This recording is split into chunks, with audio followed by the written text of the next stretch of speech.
Tácita, Misael, obrigado por ter aceitado o nosso convite. A Tácita é doutora em psicologia e fez uma apresentação, acabou de fazer uma apresentação na PPMC.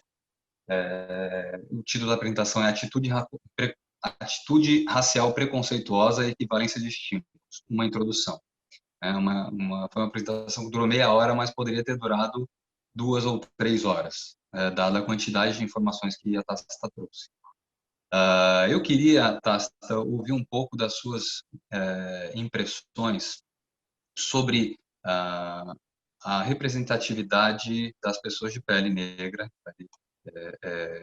pele preta, nos materiais didáticos e nas novelas no Brasil. Você trouxe esse tema na tua apresentação e é um tema interessante porque está na casa de todo mundo, né? E está na escola do Brasil inteiro. Eu queria que você comentasse um pouco a respeito desse tema. Tá certo. Bom, a minha impressão ela é condizente com o estado da literatura, né? Então, eu crescendo, assim, hoje em dia tenho menos acesso a essas questões de novelas e tal, mas eu até trouxe o dado porque pensando na população brasileira de fato, na maioria da população e não na gente que é privilegiado e tem a oportunidade de ter outras opções de entretenimento e tal, né? E de fato que a gente consegue ver, eu não sei como estão as novelas atualmente, mas quando eu estava crescendo, que eu assistia, eram poucos personagens negros que a gente via nas novelas e muito comum aparecerem pessoas negras quando eram novelas históricas, né, sobre escravos, né, então que passavam um pouquinho o processo de escravização, ou também era muito comum de ver a mulher negra que é a fofoqueira, né, que é a mulher que fica cuidando da vida dos outros, então que é uma coisa mal vista na nossa sociedade. Muitas trabalhando como domésticas, né? Então tem a casa do patrão, que é aquela casa super chique, uma casa de rico, que são todas pessoas brancas na casa, mas a pessoa que está lá para limpar é uma pessoa negra. Então, isso se repete bastante. Ou, né, no caso de homens negros, de ser um cara que é malandro, então, um cara que trai a esposa, ou trai a namorada, ou é um cara que comete pequenos delitos, ou é um criminoso de fato, né? E, e quando a gente compara proporções, né, a gente vê que é muito mais comum esses tipos de personagens estarem nas pessoas negras, né, serem dados para pessoas negras do que para pessoas brancas, né? E aí que a gente fala sobre falta de representatividade, né? Falta de, apesar da gente ser um povo que é muito, que é múltiplo, que a gente deveria estar em todos os lugares como a população branca está, a gente acaba sendo colocado só em alguns lugares, né? Colocado e aceito em poucos lugares. E quando de fato a gente tem uma pessoa que é negra numa posição socialmente valorizada numa novela, tem estudos que vão mostrar também que um juiz negro, né, ou um engenheiro negro, nas novelas que tem um ou outro personagens que são geralmente homens negros nessa posição de poder, são pessoas que vão aparecer em poucos episódios, por uma coisa muito pontual da novela, ou são pessoas que não vão passar a família dele, então é como se a pessoa não tivesse família, não tem história, né? Uma pessoa que não tem história, ela tá lá, cumpre a cota e vai embora. E isso é muito problemático, né? Porque a gente cresce sem ver a gente como uma pessoa que pode ser famosa, uma pessoa que pode ser bonita, uma pessoa que pode ter um emprego bacana. E isso afeta demais a nossa, não só a autoestima, né? A nossa saúde mental de maneira geral. No livro didático é a mesma coisa, infelizmente. Pois é. Obrigado pela tua resposta, uma resposta carregada de quem viveu isso na pele, literalmente. E aí eu trouxe 2 citações, Tácita, de pessoas, de artistas que também viveram isso no dia a dia e falam do preconceito racial de forma muito bonita. Um deles é o Alexandre Carlo, negro, vocalista do Nat Roots, e de Brasília, né? Por isso eu escolhi uma citação dele. Ele diz assim: a cultura e o folclore são meus, mas os livros foi você quem escreveu. E aí ele termina dizendo o seguinte: apesar de ter criado o toque do agogô, fico de fora dos cordões de Salvador. Um negro falando para um branco. E aí o Emicida, que é outro representante, militante, de quem eu sou fã de carteirinha, eu queria sentar para conversar com ele e passar 20 horas conversando com ele. O Emicida diz o seguinte, fala assim, ó, o táxi não para você, mas a viatura para. Esse é o problema urgente do Brasil. Então, visto essas afirmações que eu acabei de te fazer, de artistas negros e de grande visibilidade nacional, como a análise do comportamento pode ajudar no sentido de ampliar a visibilidade e a representatividade? Pergunta complexa, porque na verdade eu acho que tem muitas maneiras que a gente pode ajudar, né? Não vou ficar falando de muitas coisas, mas eu tendo a falar, trazer a coisa do antirracismo, né? Tem essa frase que ficou bastante famosa de que não adianta não ser racista, né? Tem que ser antirracista. E o que isso significa basicamente, né? Que quando você pode não não percebe que você faz parte da, de um comportamento racista, assim, que você às vezes você não toma parte, você não faz piadas racistas, ou você não discrimina, né, ou acredita que não discrimina, só que quando você vê outras pessoas fazendo isso, quando você vê pessoas negras passando fome na rua, né, quando a gente vê o tamanho da desigualdade, a gente fica na nossa, sabe? Ah, não fui eu que fiz, não é minha culpa, não tenho nada a ver com isso. Só que isso auxilia a manter a nossa cultura, né? Então, quando você não faz nada, você está auxiliando a manter a cultura que já existe. Então, basicamente, qualquer coisa que esses profissionais puderem fazer para mudar essa situação, né? A inação é a pior coisa, assim, né? Assim, não é a pior coisa porque a pior coisa é, de fato, você discriminar. Mas ela não auxilia, né? Então, qualquer tipo de iniciativa para dar visibilidade, para representar, né? Então, se a gente tem um evento, tem uma coisa que o pessoal fala muito sobre lugar de fala, né? Todo mundo tem lugar de fala, né? Todo mundo deveria falar sobre racismo, todo mundo deveria falar sobre problemas sociais que a gente tem. Só que cada um fala da sua vivência, né? Então, você vai falar como um homem branco. Eu não sei exatamente qual é a sua vivência, mas no mínimo você vai falar como um homem branco. Eu vou falar como uma mulher Olha, negra. homem branco, sim, né? Mas minha avó é negra, né? E dela que eu herdei esse cabelinho aqui que você vê, né? E herdei Uhum. e tem assim, é curioso, né? Porque até lá os meus 20 anos, eu raspava o cabelo para ficar curtinho, porque eu não achava bonito o cabelo assim como é, né? E Uhum. hoje em dia eu tenho o maior orgulho desse cabelo. E claro, né?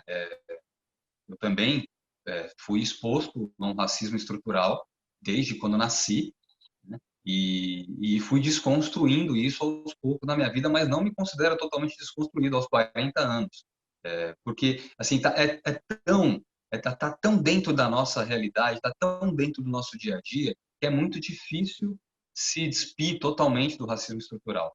E aí, já que te cortei, deixa eu só fazer uma outra pergunta aqui, Tácita. Alguns pesquisadores, alguns psicólogos, analistas do comportamento têm se destacado na área e são pessoas de pele negra. A Thaís Reis, a Ariene Coelho, a Gabi Reis, né? O Dan Pereira também, para citar alguns. Eu queria te fazer uma pergunta que talvez seja um pouco abrangente demais, mas queria ouvir um pouco a tua impressão sobre isso. Como a equivalência de estímulos, né, pode ajudar no sentido de diminuir o racismo estrutural? Pensando que, de certa forma, os programas de TV, as novelas, por exemplo, acabam impondo uma cultura muitas vezes e não representando a cultura como um espelho do que acontece na sociedade brasileira, né? Muitas vezes é uma cultura imposta, né? Então, como você imagina que as pesquisas em equivalência de estímulos podem ajudar a diminuir o racismo estrutural? Tá. É, Enfim, assim, o tipo de trabalho que eu desenvolvi na pós-graduação, eu acho que é um passinho pequeno, mas é um passinho nesse sentido, que foi basicamente fazer uma pesquisa em escola, né, identificar crianças que demonstravam viés racial, geralmente negativo, que relacionavam pessoas negras, né, fotos de pessoas negras com atributos negativos, e utilizar o paradigma de equivalência de estímulos para ensinar indiretamente as crianças a relacionarem o negro com o positivo, com o símbolo positivo. E, de fato, apesar de ser uma pesquisa básica, um bacinho muito pequeno, as crianças, de fato, né, teve uma redução do viés substancial.